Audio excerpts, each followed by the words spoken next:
Miscarriage? Even after undergoing infertility treatment and getting pregnant? What have you done? My mother-in-law blamed me for the miscarriage. Her face turned red. Her face turning red. It's probably because you didn't take care of your body. As if not being able to have a child wasn't hard enough. Now this. You really are useless. No, that's not true.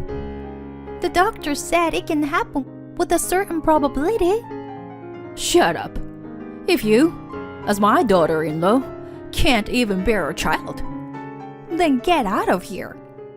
After all the torment I've endured, and just having suffered a miscarriage, to treat me like this, I can't take it anymore. As I started to shed tears and attempt to protest, my husband defended me with an angry expression. Mom, what are you saying? There is no need for her to leave. Fine then. We'll cut ties.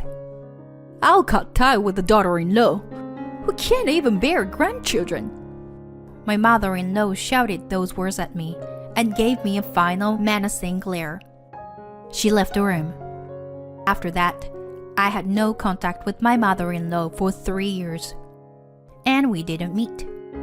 However, she suddenly appeared before me in a wheelchair. I became in need of care after being involved in a traffic accident. That's why you should take care of me.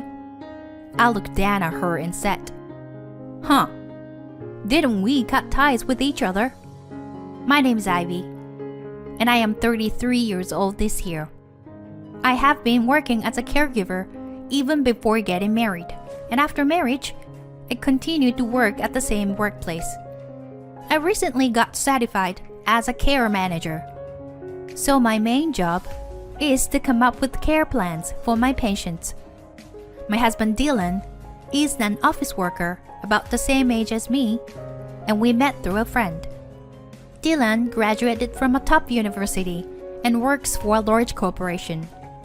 At first, I thought there was a mismatch between him and me, as I only have a high school education.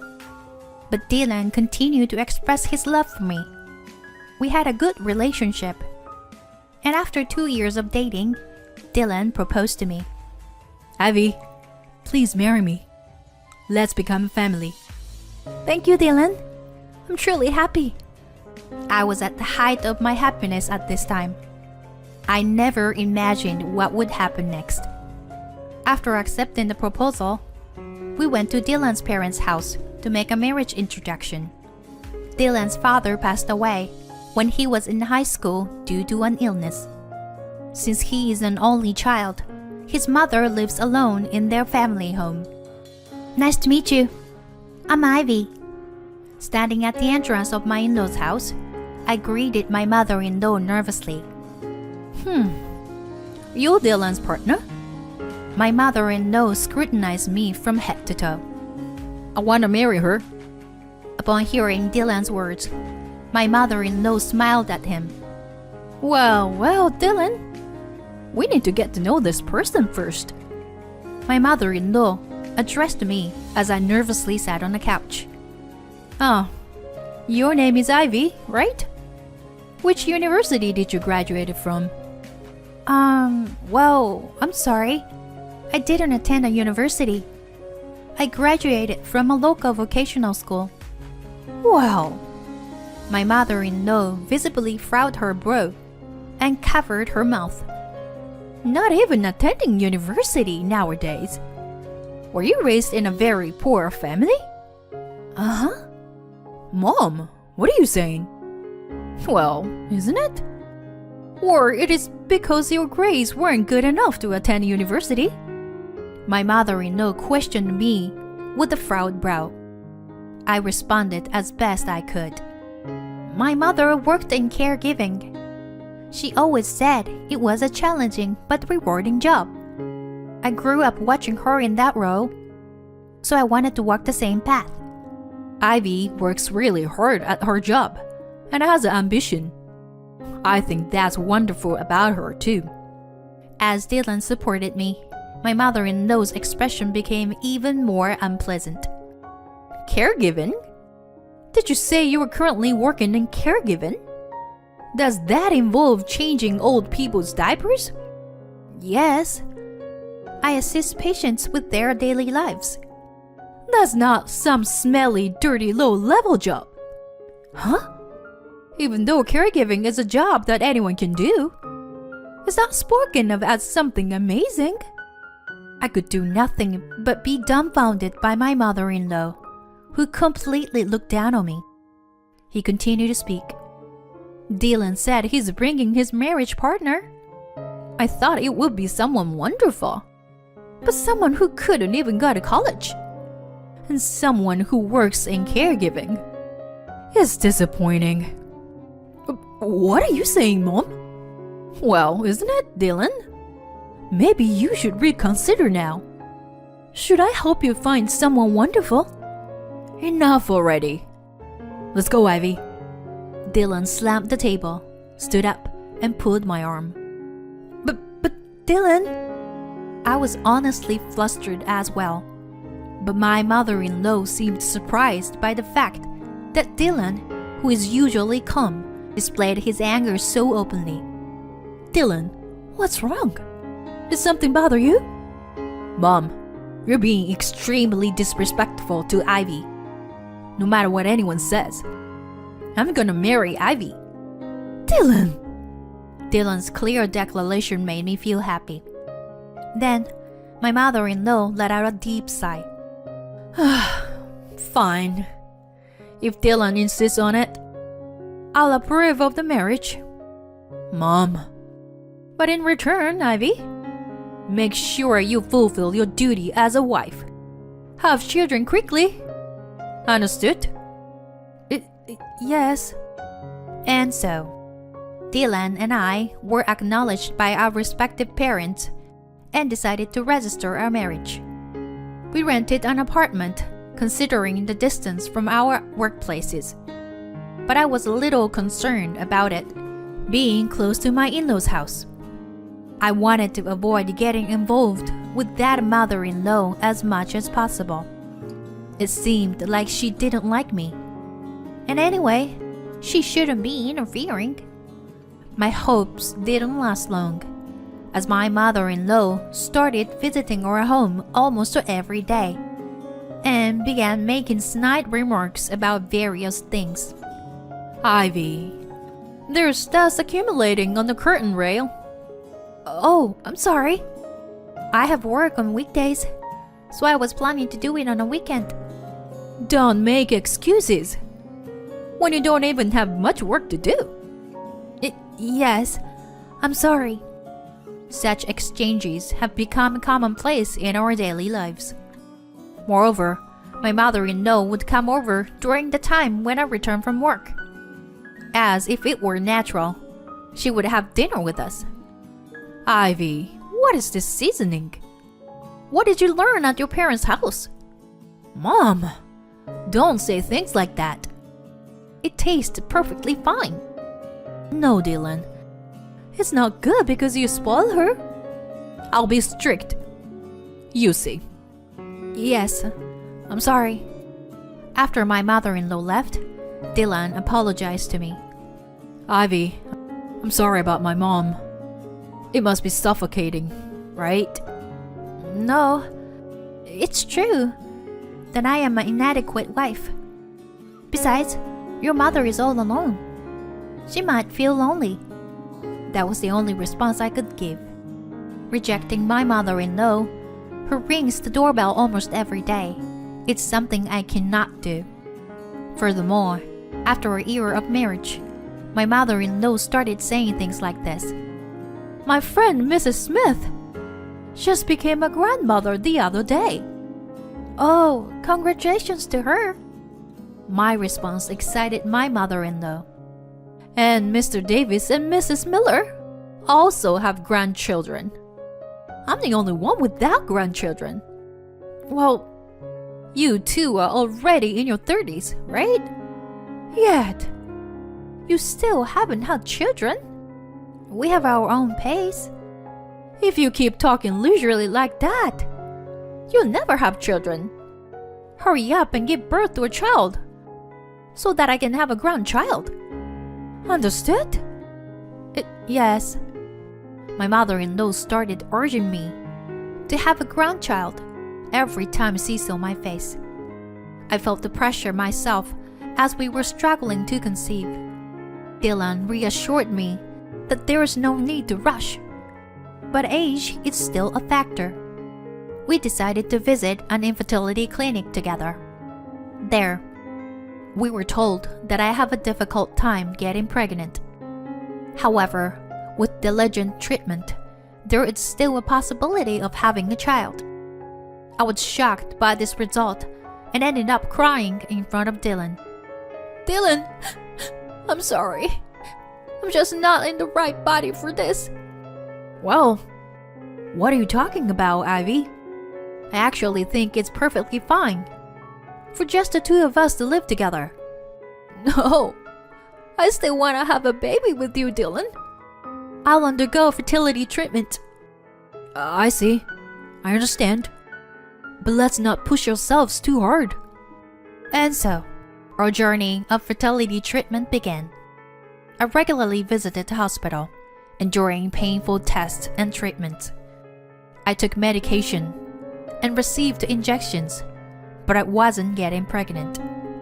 Even after 2 years of marriage, the situation remained unchanged, and I continued to be attacked by my mother-in-law. My stress gradually accumulated. We decided to move from conventional infertility treatments to advanced ones. Specifically, we decided to invest around $3,000 for IVF. It required not only a financial burden, but also a significant physical toll.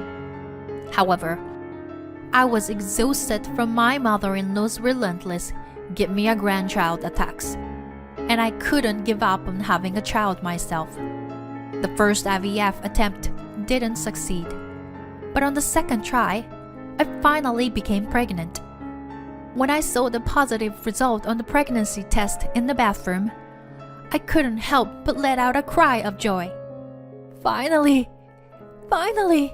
I could get pregnant. I have to cherish and raise this baby with care. As I discarded the pregnancy test in the bathroom trash and washed my hands outside, the doorbell rang. Ivy, please open the door. Once again, it's my mother-in-law. I reluctantly let her into the house as usual. Since the positive result just appeared, and I haven't confirmed it at the hospital, it's better not to tell her yet. Just as I decide to keep it a secret from my mother-in-law, Ivy, are you pregnant? She asked me like that. Huh? But look, I found this in the bathroom. In her hand was the pregnancy test that I had just thrown away. Did she actually rampage through the toilet trash to stoop that low? As I was in shock, my mother-in-law blurted out these words. I always thought you were useless, unable to get pregnant. But now you finally did it. Now I can have a grandchild too. Oh, how wonderful. Just as I was speechless, Dylan returned home. I'm back. Oh, Dylan, that's wonderful. It seems Ivy is finally pregnant. What? Ivy? Is it true? Yes. I just got a positive result on the pregnancy test. But it's still early. Really? I'm so happy. Faced with Dylan's joy, I couldn't say anything at that moment. That night, I decided to talk to Dylan. Hey, Dylan, getting a positive result on the test doesn't guarantee a successful pregnancy in the early stages. There is a high possibility of miscarriage. Is that so? Yeah. That's why I thought it would be best to keep it a secret from your mother for now. But then she found the test in the toilet. Mom is looking forward to her grandchildren. I'm sure she'll adore them. Yeah. I went to bed with anxiety weighing on me. The next day, I went to the OBGYN clinic and it was confirmed that I was pregnant. However, 2 weeks later, I received this news. We couldn't detect the baby's heartbeat. In other words, I had a miscarriage in the early stages of pregnancy. After the surgery, when I returned home, I broke down in tears. Dylan had a solemn expression on his face and gently struck my back. Ivy, for now, take your time to rest. Gather yourself before moving forward. Dylan, I'm sorry. Truly sorry. At that moment, the doorbell rang. Unfortunate timing. It was the time when my mother-in-law would usually visit. Let's ask her to leave today. I stopped Dylan from doing so. I need to explain the situation to your mom. As my mother-in-law entered the house, she was startled by the sight of my tear-stained face. Why are you crying? Could it be... Yes, I had a miscarriage. There was a brief moment of silence after I uttered those words. Just as Dylan was about to say something, my mother-in-law spoke up. Miscarriage? After undergoing fertility treatment and finally getting pregnant? You had a miscarriage? What did you do to cause this? Huh? Her face turned bright red as she approached me. It's probably because you didn't take care of yourself properly. As if it wasn't enough that you couldn't have children. Now this has happened. You really are a useless daughter-in-law. That's not true. Miscarriages can happen with a certain probability, as the doctors have explained. Shut up! If you can't even give birth to a child as a daughter-in-law, then get out of here. After enduring her constant bullying and now facing a recent miscarriage, I couldn't take it anymore. As I tried to protest through my tears, Dylan stepped in to protect me with an expression of anger. What are you saying, Mom? Ivy doesn't need to leave. Fine. Then let's cut ties. I'm cutting ties with a daughter-in-law who won't bear me grandchildren. She shouted those words, glaring at me one last time, before storming out of the room. Then, my mother-in-law really stopped coming to our house. My husband Dylan was also quite angry with my mother-in-law's words and actions, to the point that he didn't even try to contact her. I couldn't forgive what she said. But to be honest, I felt relieved that we no longer had to interact with her. The emotional wounds from the miscarriage didn't heal easily. However, I was gradually trying to move forward and overcome it. 3 years passed by during that time. Just when I had almost forgotten my mother-in-law's face, she suddenly appeared at our house. And what's more, she was in a wheelchair. Oh, Ivy, it's been a while, hasn't it? What happened to you? Never mind that. Can you let me into the house? I struggled a bit, but I let her into the house. It seems that my mother-in-law's right hand and right leg don't move properly. You see, I was involved in a traffic accident. I was hospitalized because of it, but I have residual effects. And now I need care. My mother-in-law started talking non-stop without considering my feelings or opinions. So, you should take care of me. Bathing and going out are difficult for me, you know? Huh? I couldn't help but raise my voice. Seeing my reaction, my mother-in-law continued her tirade. Since you are a daughter-in-law, it's only natural for you to take care of your mother-in-law. You're working in caregiving, aren't you? And yet, as a wife who can't even have children, I'm asking you to take on the role. Regarding that, we did cut ties, right? Yes, but I'm saying I'm willing to reconsider. It's fine. Please take your leave. What? What's that supposed to mean? Are you abandoning me? My mother-in-law seemed genuinely surprised, while I looked down at her with a cold stare.